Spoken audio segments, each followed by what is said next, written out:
Hello बच्चों, hello आवाज़ आ रही है? चलिए, तो अब हम बात करते हैं रेस्पिरेटरी सिस्टम के बारे में फ्रॉग के अंदर। और फ्रॉग का जो रेस्पिरेटरी सिस्टम है वो बहुत ही इंपॉर्टेंट है, और उसका रीज़न मैं आपको बता देता हूँ क्यों। Because it can utilise free as well as dissolved oxygen. ये हम लोग यहाँ पर क्या देखते हैं बच्चों, ये यूटिलाइज करते हैं। एक तो हमारे पास जितनी भी फ्री O2 होती है, ठीक है जी, और दूसरा हमारे पास जो DO होती है। DO मतलब कि dissolve oxygen.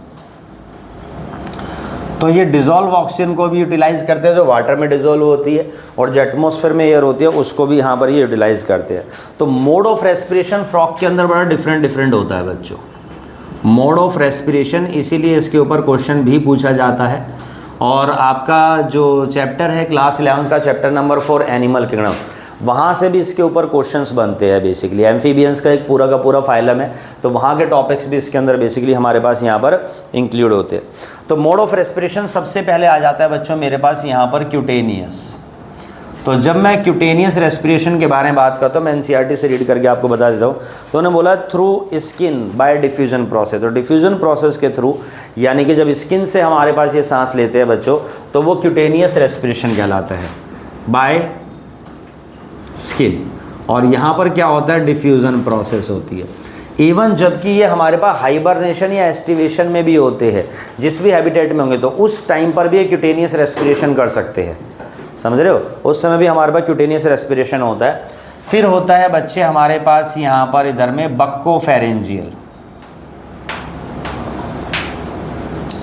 There is a buccopharyngeal respiration जो होता है, यानी it occur by mouth plus pharynx की लाइनिंग के थ्रू।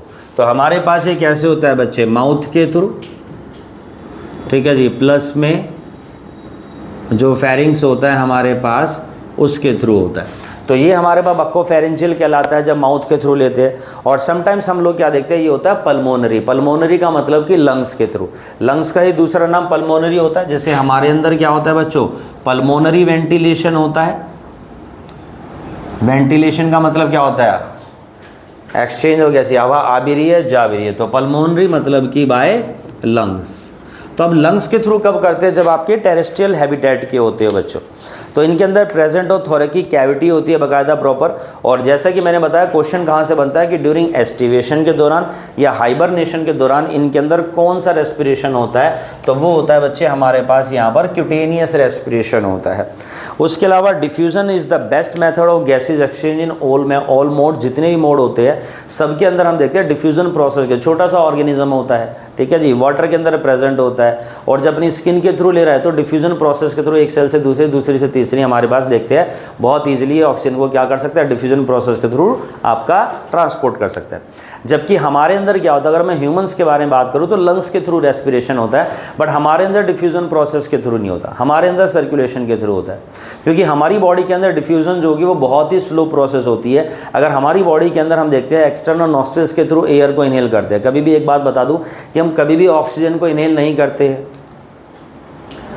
ठीक है। आपकी नाक में कोई फिल्टर तो लगा नहीं होगा कि आप ऑक्सीजन खींच रहे होंगे सीधा, तो we always inhale air. Lungs के अंदर एल्वियोलाई में एयर जाती है और उसमें से फिर ऑक्सीजन को डिराइव किया जाता है, देन उसको यूटिलाइज किया जाता है फूड को बर्न करने में। वो चीज़ कहलाती है हमारे पास रेस्पिरेशन। तो ब्रीथिंग और रेस्पिरेशन टेक्निकली थोड़ा सा डिफरेंस है इनके अंदर। जनरली हम लोग रेस्पिरेशन को ब्रीथिंग के रिस्पेक्ट्स में ही पढ़ते हैं, बट ब्रीथिंग का मतलब होता है इनहेल और एक्सहेल। जबकि रेस्पिरेशन के अंदर क्या होता है, जब हम लोग सांस लेते हैं तो एयर इनहेल करते हैं, उसके अंदर ऑक्सीजन होती है और उसी ऑक्सीजन को यूटिलाइज किया जाता है फूड को बर्न करने में, फूड को ऑक्सीडाइज करने में। देन एनर्जी रिलीज होती है in the form of ATP molecules, जिसको हम energy currency of the cell बोलते हैं, यानी कि एडिनोसिन ट्राइफॉस्फेट बोलते हैं हमारे पास।